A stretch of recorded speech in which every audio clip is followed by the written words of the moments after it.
오늘도 우리 예배 가운데 함께 하신 주님을 찬양합니다.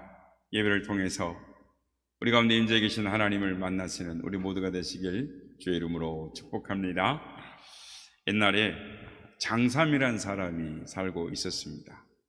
땀을 흘려서 일을 해서 은 300냥을 벌었습니다. 그리고 이 돈을 상자에 담아서 자물쇠를 채웠습니다. 그런데 잠을 자려고 하니 이게 안심이 안 되는 거예요. 그래서 자다 말고 일어나가지고 항아리를 가져다가 항아리에다가 다시 은 300냥을 넣습니다. 그리고는 누가 보나 안 보나 주위를 살펴보고 뒷밭에 나가서 땅을 파고 항아리를 묻었습니다. 그런데도 안심이 안 되는 거예요. 그리고 궁리를 했습니다. 더 좋은 방법이 뭘까? 그러고는 그게 나무판에다가 이렇게 글씨를 써서 단지를 묻은 곳에다 딱 꽂아놨습니다. 뭐라고요? 이곳에는 은 300냥 없셈. 그걸 꽂아놓고 가서 안심하고 잠을 잤습니다. 그런데 이것을 장삼이 하는 것을 몰래 쳐다보는 사람이 있었습니다. 그 옆집 아을이라는 사람이 그것을 다 지켜보고 있었습니다. 장삼이 잠든 것을 확인하고 몰래 담을 넘어와서 아을이 은 300냥을 훔쳐갔습니다. 아을은 스스로가 지혜롭다고 생각하는 사람이었습니다. 그래서 분명히 장삼이 날이 밝아 잠이 깨고 날이 밝으면 내가 이걸 훔쳐갔다고 따질 텐데 그걸 어떻게 하지? 궁리를 했습니다. 그리고 꾀를 냈습니다. 그리고 그 자리에 나무판에 글을 이렇게 쓰고 꽂아 두었습니다. 옆집 아을이 절대 훔치지 않았음. 웃자가는 우화입니다. 그런데요, 이건 어리석은 사람을 빗대어 하는 우화입니다. 이게 이 사람들의 이야기를 듣고 우리는 또 속으로 웃지만 그것이 바로 저의 이야기고 여러분의 이야기입니다. 우리 인간들의 모습인 것이죠. 하나님 앞에서 우리 인간의 모든 모습이 바로 이런 모습이다라는 것입니다. 오늘 본문은 하나님께서 보실 때 어리석은 사람이 어떤 사람인지를 말씀을 해주고 있습니다. 오늘 본문 1절 말씀입니다. 우리 한번 같이 읽어보겠습니다. 어리석은 자는 그 마음에 이르기를 하나님이 없다 하는도다. 그들은 부패하고 그 행실이 가증하니 선을 행하는 자가 없도다. 엄연히 살아계신 하나님을 없다, 계시지 않는다라고 주장하는 일은 하나님 입장에서 보면 참으로 어처구니가 없는 일인 것입니다. 일반적으로 신이 없다라고 주장하는 사람들을 무신론자다라고 말을 합니다. 철학적으로 이 무신론을 신의 존재를 거부하고 그것을 믿음을 거부하는 철학상 또는 종교적 입장을 무신론이다라고 말을 합니다. 이 초창기의 무신론은 신의 존재를 인정하지 않았습니다. 세상의 만물은 신에 의해서 창조된 것이 아니라 그 자체 안에서 어떤 질서와 원리를 따라 존재하고 있다라고 생각을 했습니다. 창세기 1장 1절은 태초에 하나님이 천지를 창조하시니라 라고 말씀합니다. 성경의 첫 머리가 이렇게 시작을 하고 있습니다. 우리의 믿음의 가장 깊은 곳에 자리 잡고 있는 하나님에 대한 신앙은 하나님이 말씀으로 온 천하 만물을 창조하셨다라는, 즉 천지를 창조하신 창조주 하나님을 믿는 신앙 고백이 우리에게 있습니다. 하나님께서 천지를 창조하셨다고 하는 이 창조론에 반대를 주장하는 사람들이 참 우리 주위에 많이 있습니다. 그 중에서도 대표적인 것이 진화론적 우주관입니다. 본래부터 물질은 있었던 물질이 긴 세월을 두고 형태만 점진적으로 발전해 왔다. 이것이 점진적 우주관입니다. 그러니까 진화론적 우주관이죠. 그래서 진화론에서는 물질이 변해서 또 다른 물질로 바꾸어졌을 뿐이다. 즉 유에서 유로 바뀌어진 것이다. 유가 유에서 나온 것이다 라고 주장을 합니다. 그런데 여러분, 창조론과 진화론에는 결정적인 차이가 있습니다. 이것은 자연 발생적 우주관에서 보면 천지는 우연히, 원인 없이 우연히 이루어진 것이 되는 것입니다. 그러니까 생존 경쟁, 약육강식, 적자 생존, 이런 과정들을 수없이 거치면서 우연하게 지금과 같은 형태로 발전해 왔다라는 것입니다. 그러니까 원인 없는 결과와 자연적 변화를 주장하는 것이 진화론인 것입니다. 중고등학교 교과서를 보면은 진화론만 나와 있습니다. 창조론은 없습니다. 마치 진화론만이 과학적인 이론인 양 이렇게 내세우고 가르치고 있습니다. 그런데 이건 참으로 무식의 소치라라고 할 수 있습니다. 진화론을 진리로 생각한 것은 옛날 이야기입니다. 요즘은 과학이 눈부시게 발전함으로써 날이 갈수록 창조론이야말로 과학적인 사실이다, 이런 것들이 하나씩 지금 드러나고 있습니다. 근래 우리 교회에서도 문교부에 창조론을 넣어라라고 계속 주장을 하고 있고요, 건의하고 있고, 또 창조과학에서도 다방면에 걸쳐서 노력을 하고 있습니다. 이 창조과학회는 창조가 진리이다라는 깨달은 이 자연과학자들이 모인 모임입니다. 그래서 일찍부터 자연과학을 전공하고 외국에 나가서 공부를 한, 지금도 요즘 학생들이 외국을 나갑니다만은 요즘 나가는 학생들이 별로 없다고 합니다. 예전에는 외국 선진 과학을 배우기 많이 나갔는데, 그래서 진화론에 대해서도 그 누구보다도 많이 연구를 한 돌아온 세계 석학들이 지금 창조과학회에 있습니다. 이 과학계에서 내놓은 책들, 예를 들면 진화는 과학적인 사실인가, 또는 창조는 과학적인 사실인가, 이런 책들이 있습니다. 이런 책들을 보면 진화론이 비과학적이라는 것, 창조론이 과학적이다라는 것을 알게 됩니다. 그 책이 이렇게 두툼한 책들이 한 2권 있는데요, 그 읽어보면 참, 그렇구나, 이건 창조가 진리구나 라는 것을 알게 됩니다. 그런데 창조과학에서 나온 책들 중에 이런 말을 합니다. 3번을 비약하지 않고는 진화론을 설명할 수 없다. 무슨 말이냐면, 첫째는 이미 있는 것에서 변화했다라고 진화론은, 그렇다면 이미 있는 그것은 어디서 왔는가라는 것입니다. 즉 무에서 유가 왔다는 사실을 설명할 길이 없는 것입니다. 그러므로 무에서 유로 넘어가는 단계를 비약하지 않으면 진화론은 설명할 수가 없는 것입니다. 두 번째는 즉 무기체, 그러니까 쇠나 돌이나 흙 같은 이 무기체가 유기체로, 즉 동물이나 식물이나 곰팡이류 또는 미생물로, 즉 무기체에서 유기체로 변화되는 과정을 설명을 할 수가 없는 것입니다. 그러니까 비약을 해야 되는 거예요. 그냥 있는 것에서 생명체로 바뀌었다, 그러니까 어떤 과정을 거쳤는데, 그럼 설명을 못하는 것입니다. 세 번째로는, 그렇다고 치자, 다 맞다고 치자, 그러면 유기체에서 인격체로, 즉 인간으로 넘어오는 과정은 어떻게 된 거냐? 유기체에서 인격체로 넘어오는 과정을 도저히 설명을 할 수가 없는 것입니다. 그래서 또다시 얼렁뚱땅 하지 않을 수가 없는 것입니다. 설명할 수 없으니 비약을 하는 것입니다.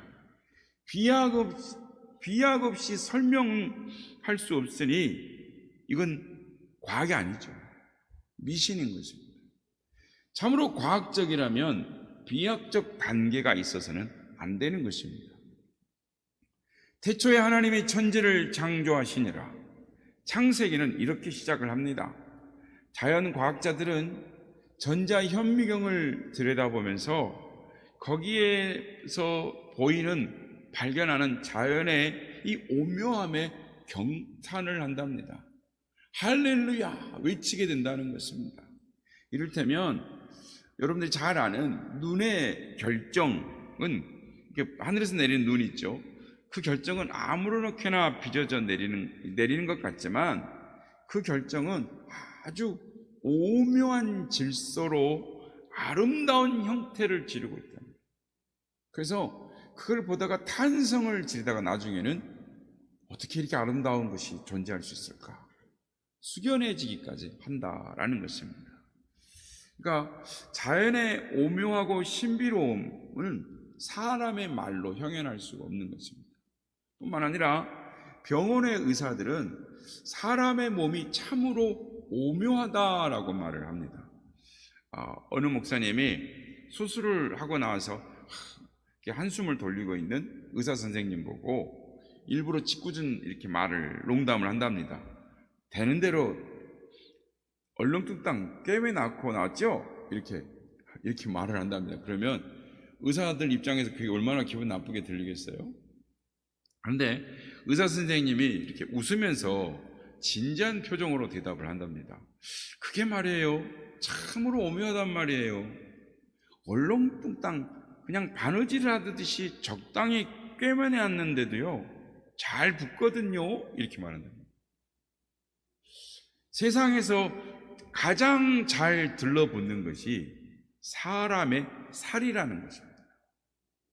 수술하고 나서 적당히 맞춰서 이렇게 꿰매어 놓으면 힘줄과 힘줄이, 핏줄과 핏줄이, 근육과 근육이 알아서 오가면서 연결되면서 원상 회복이 된다라는 것입니다. 참 신기한 거죠. 여러분, 옷자락이라도 바느질을 해가지고 대충 하면 됩니까? 안 되죠. 깃을 맞추고 결을 맞추고 아구를 맞춰가지고 바느질을 빈틈없이 맞추어서 잘 조밀하게 꿰매야 되는 것입니다. 간격을 잘 맞춰야죠. 그걸로 끝납니까? 거기다가 풀을 먹이고 거기다가 다름질을 한다고 하면 옷 하나를 꿰매고 만드는데도 얼마나 손이 많이 가는 것입니까? 그런데 자르고 째고 수술을 한 사람의 살은 의사가 그저 그냥 이렇게 바느질만 꿰매놨는데도 원상으로 돌아온다라는 것입니다. 오묘하지 않습니까? 여러분, 오늘 시편 14편은 다윗의 시입니다. 다윗은 그 시대를 살아가던 사람들이 말은 하나님의 백성이라고 말은 하지만 모두가 부패하고 타락하여 하나님을 무시하며 사는 것을 보고 안타까워했습니다. 그래서 다윗은 그 모습을 보면서 통탄하면서 이 시를 썼습니다. 그리고 이 시를 통해서 너희는 무신론자들이다 라고 지적을 하고 있습니다. 껍데기하고 모양만은 하나님의 백성이지만 그 안은 무신론자들보다 더 타락하고 부패하였다라는 것을 지적하고 있는 것입니다. 그러니까 여러분, 하나님을 전혀 모르는 무신론자보다 하나님을 어렴풋이 아는 무신론자들이 더 무섭습니다. 모르는 사람들은 설명하고 전하면 믿고 영접하고 받아들입니다. 그런데 어렴풋이 아는 사람들이 타락하고 부패하면 더 무서운 사람이 됩니다. 심지어 적그리스도가 되는 것입니다. 적그리스도는 하나님을 아는 사람이 타락한 경우인 것입니다. 사탄도 천사가 하나님께 반기를 들고 타락함으로 사탄이 된 것입니다. 오늘 안티 기독교인들도 기독교를 잘 아는 사람들입니다. 전에 교회에서 상처를 받았거나 성도들의 신자들에게 혐오감을 느끼거나 이 상처를 받아서 떠나간 사람들이 안티 기독교인들로 바뀝니다. 그들은 기독교를 잘 알기 때문에 기독교를 비판하고 스스로 안티가 되고 무신론자가 되는 것입니다. 다윗은 이 시를 통해서 자신은 하나님의 백성이라고 하나님을 섬긴다고 말은 하지만 다윗이 볼 때는 무신론자 같다라고 책망을 하고 있습니다. 즉 다윗은 하나님 안에 있는 하나님을 믿는다고 하는 무신론자들을 보면서 책망을 한 것입니다. 이것이 참으로 무서운 지적입니다. 이 지적은 오늘날 교회 안에 들어와 있는 그리스도인들 중 그리스도의 옷만 입었을 뿐 모두 진정한 그리스도인이 아닐 수도 있다라는 것입니다. 그것은 하나님만 아실 것입니다. 다윗은 그 점을 지적하고 있는 것입니다. 오늘 보면 1절을 보면 어리석은 자는 그 마음에 이르기를 하나님이 없도다라고 말을 합니다. 하나님이 없다라고 생각하는 이 생각은 참으로 무서운 생각입니다.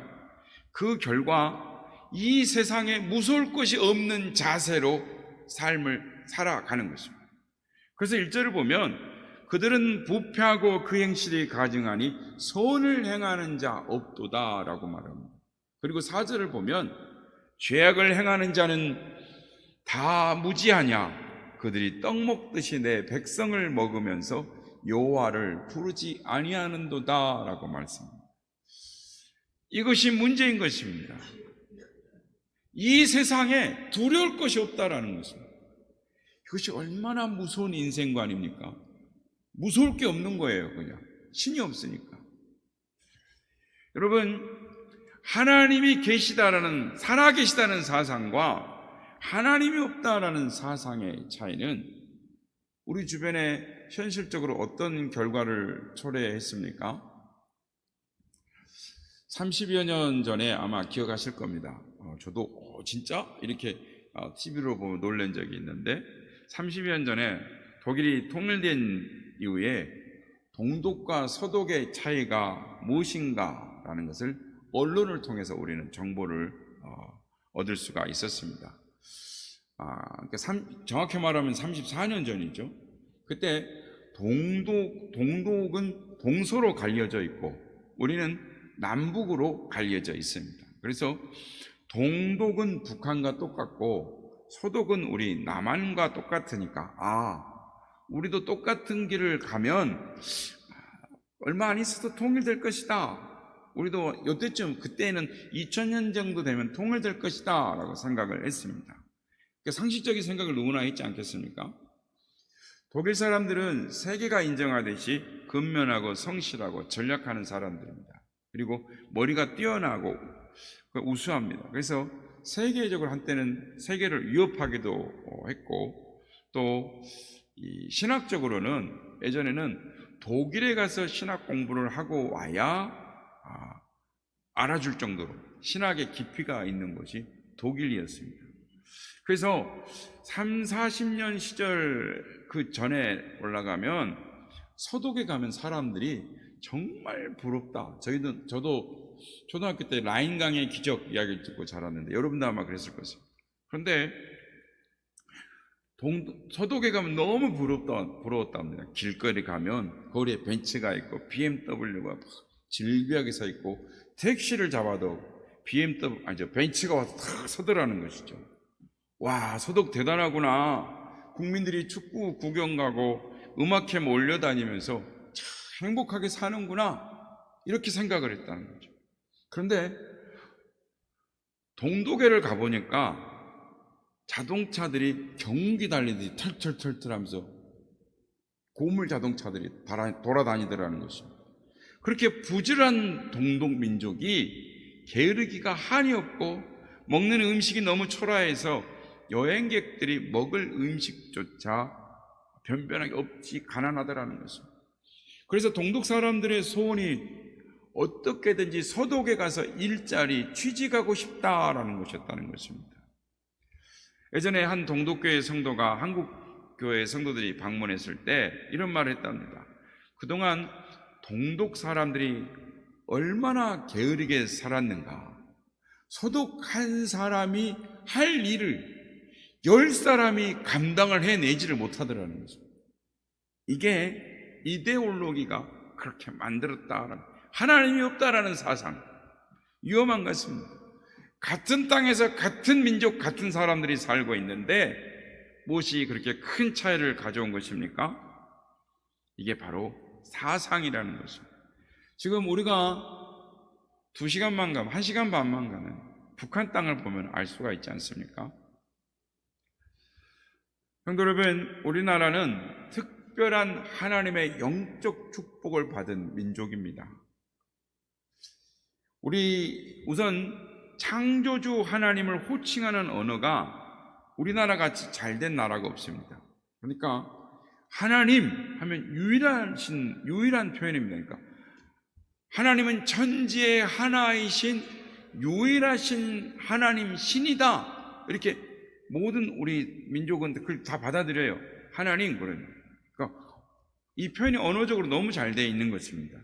근데 여러분, 일본에 가서 하나님을 믿으세요 라고 말을 하면 우리 집에 하나님이 계십니다 라고 말합니다.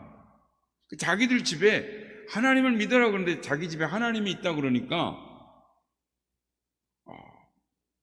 뭐 말을 할 수가 없는 거예요. 그러니까 기독교에서 말하는 표현, 하나님이라는 그 언어가 없습니다.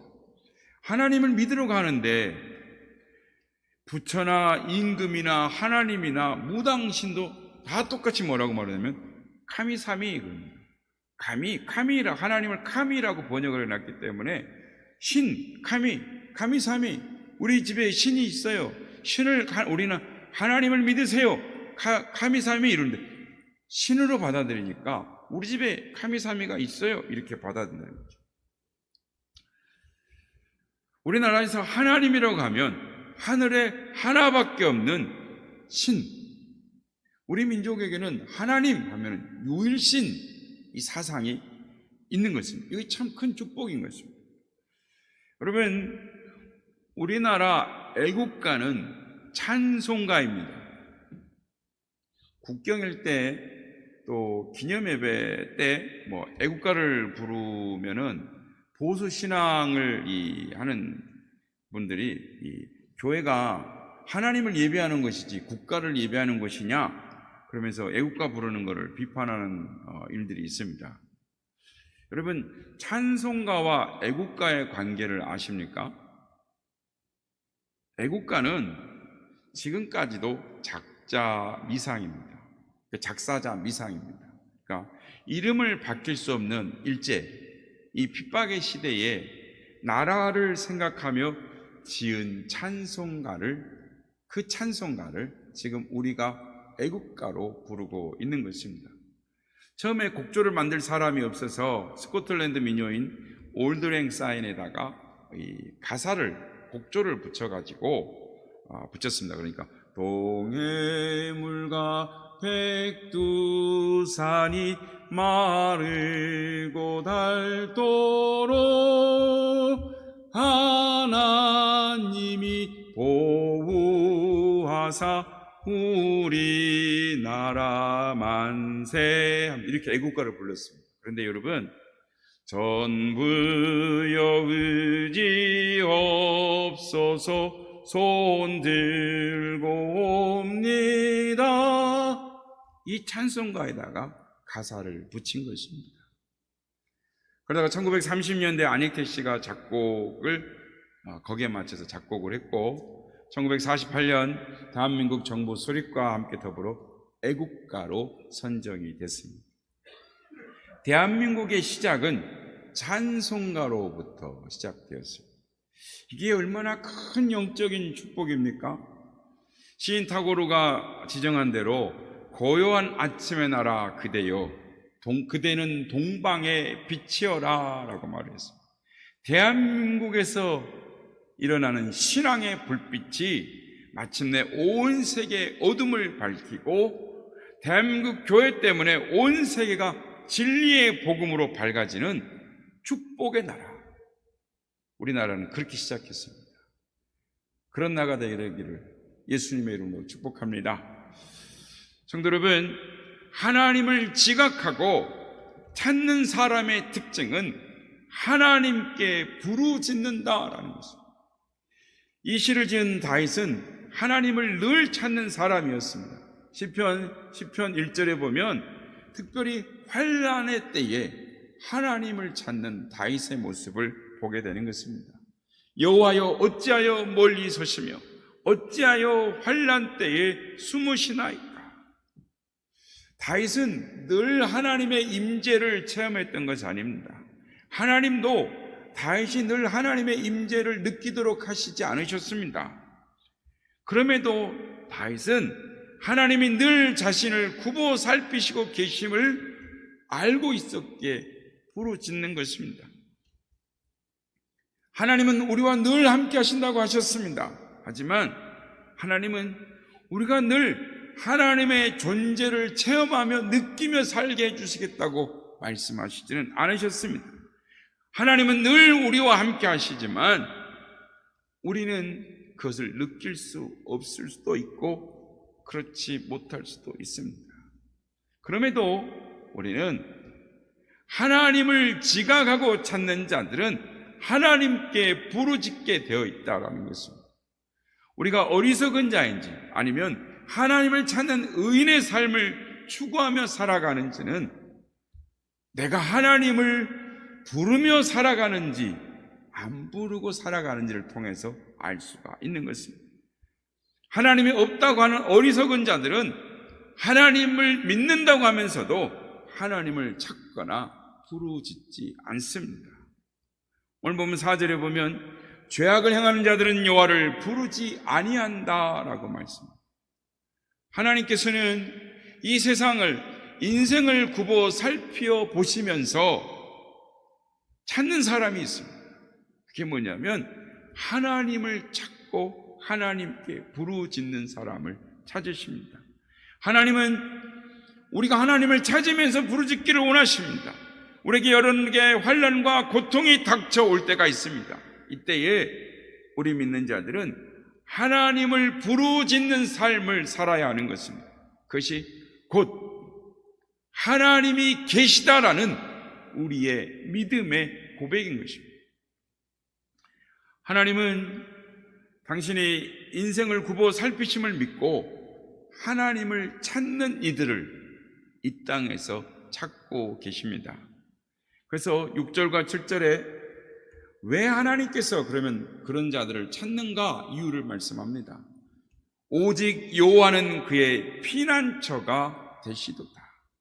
하나님은 당신을 찾는 자들에게 피난처가 되어주시기를 원하시는 것입니다.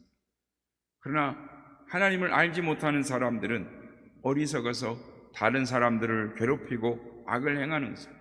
그럴 때 하나님을 지각하는 사람들은 하나님을 피난처 삼아 하나님을 찾고 하나님께 피하는 것입니다. 그리고 하나님은 그들을 악으로부터 환난으로부터 보호하시고 지키시는 피난처가 되어주시는 것입니다. 코리텐품이라는 이 네덜란드의 신앙의 거장인 여자분이 있습니다. 그녀의 가족은 유태인을 숨겨줬다라는 이 이유로 2차 대전이 끝날 때까지 참혹한 수용소에서 살았습니다. 그리고 이 코리는 나이가 어린 이 사춘기 아가씨였죠. 코리도 나치의 수용소에서 4개월간 독방에 갇혀 있었습니다. 어두컴컴한데 더러운 물이 고여 있는 거예요. 옆방에서는 고문을 당하는 사람들의 비명소리가 처절하게 들려옵니다. 그 소리를 들으면서 귀를 막아도 들려요. 그러니까 그 자신이 고문받는 것 같아서 자기도 곧 죽을 것 같으니까 두렵고 떨려서 견딜 수가 없는 거예요. 그래서 이 코리는 벽에다 등을 기대고 자기를 억눌리는 이 벽을 손으로 확 밀어대신 손을 탁탁 뻗치면서 공포에 질려서 주님께 외칩니다. 주님, 더 이상 견딜 수가 없어요. 주님, 믿음도 없어요. 견딜 수가 없어요. 막 이러면서 하나님 앞에 외쳤습니다. 그런데 그 순간 갑자기 바닥을 기어가는 개미가 눈에 띄었던 것입니다. 개미가 걸음을 움직이다가 고여있는 물을 만나자 보자마자 급히 벽에 조그마한 구멍으로 쏙 들어가더라는 것이에요. 그때 그걸 보면서 주님께서 이렇게 말씀하시는 것처럼 들렸다는 것입니다. 저 개미를 보아라. 바닥에 물이 고여있는 것을 보고 숨을 곳으로 바로 달려가지 않느냐. 코리아, 약한 믿음을 보이지 말아라. 내가 바로 너의 피난처다. 개미와 같이 나에게로 달려오너라. 주님의 음성이 들리더라는 것입니다. 이 말씀에 그녀가 용기를 회복했고 그 확신으로 수용소 생활을 끝낼 수 있었습니다. 전쟁이 끝나고 동시에 석방된 그녀는 많은 책을 썼습니다. 33년 동안 세계 도처를 돌아다니며 신앙 간증을 했고 1983년 4월 91세의 생일날 하나님 품에 안겼습니다. 그녀는 자신의 연약함을 잘 알고 있었기 때문에 항상 우리의 피난처 되신 하나님을 의지하고 담대할 수가 있었던 것입니다. 성도 여러분, 하나님을 찾는 믿음은 사소하고 적은 일에서도 주를 바라보는 것입니다. 주님을 나의 피난처 삼아 나의 피난처 되신 주님을 믿는 것입니다. 사랑하는 여러분, 하나님은 하늘에서 인생들을 굽어 살펴보시며 하나님을 찾는 자를 찾으십니다. 하나님을 찾고 하나님께 도움을 청하면 하나님은 우리의 피난처가 되어주시는 것입니다. 성도 여러분, 하나님은 누가 무신론자인지, 누가 하나님을 믿는다고 하면서도 무신론자와 같은 다름없는 그런 삶을 살고 있는지 알고 계시는 전지하신 하나님이십니다. 하나님을 찾지 않음이 어리석은 인간의 모습임을 깨달아야 하는 것입니다. 그리고 하나님을 찾아야 하는 것입니다.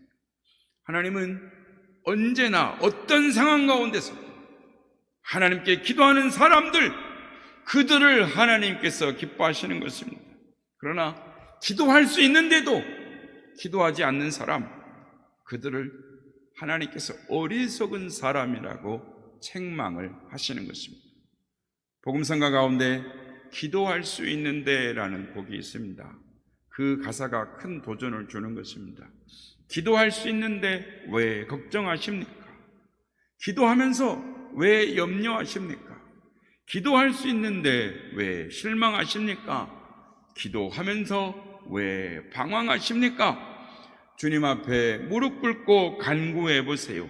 마음을 정결하게 뜻을 다하여 기도할 수 있는데 왜 걱정하십니까? 기도하면서 왜 염려하십니까? 그렇습니다. 기도할 수는 있는데 기도하지 않고 걱정만 한다면 그는 어리석은 사람입니다. 기도할 수 있는데 실망만 하고 있다면 그는 어리석은 사람입니다. 사랑하는 여러분, 기도할 수 있다는 것이 얼마나 큰 축복인지 모릅니다. 이걸 깨닫고 사는 사람이 지혜로운 사람인 것입니다. 성도 여러분, 문제가 꼬이고 짐이 더 무거워지고 환난과 풍파가 더 거세면 하나님께서 기도하라는 사인인 줄 알고 더 기도하십시오. 이것을 원망거리로 삼는 사람은 어리석은 사람입니다.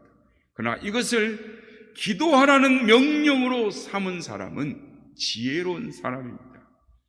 하나님을 전심으로 찾으시기 바랍니다. 겸손히 찾으시기 바랍니다. 우리가 하나님을 찾을 때 승리하게 하십니다. 피난처가 되어 주십니다. 또한 구원을 베풀어 주십니다.